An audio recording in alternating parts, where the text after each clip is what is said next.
போய் விசாரிச்சுட்டு வந்தேங்க. எனக்கு தெரிஞ்சு டைலரிங்க்கு எல்லாம் வந்து 500 ரூபாய் 600 ரூபாய் தான். டைலரிங்க்கு 500 ரூபாய் 600 ரூபாவா? ஆமா, எனக்கு தெரிஞ்சு. இப்ப வந்து எவ்வளவுன்னா அப்படியே கேட்டா ஷாக் ஆயிடுங்க. 2000 ரூபாயா? ஆமா, நானும் தான் வந்தேன். 2 மணி நேரம். உங்களை சொல்லல, வீடியோல சொல்றேன். ஷாக் ஆயிடுவீங்கன்னு. 2000 ரூபாயா? அது 2 மணி நேரம் தானா? 2 மணி நேரம் தான் சொன்னாங்க அன்னைக்கு. அது வந்து பிளவுஸ் ஸ்ட்ரெயிட்டா பிளவுஸ் கத்துக்கணும்னா 2000 ரூபாயா? பேசிக் வந்து மொத்தம் 6 மாசமா?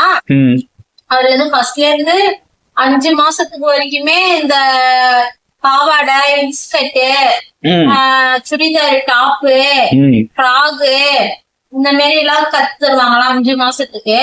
6வது மாசம் தான் பிளவுஸுக்கே வருவாங்களாம். அப்படி கத்துக்கிட்டா மாசம் 1500 ரூபாயா? இப்படி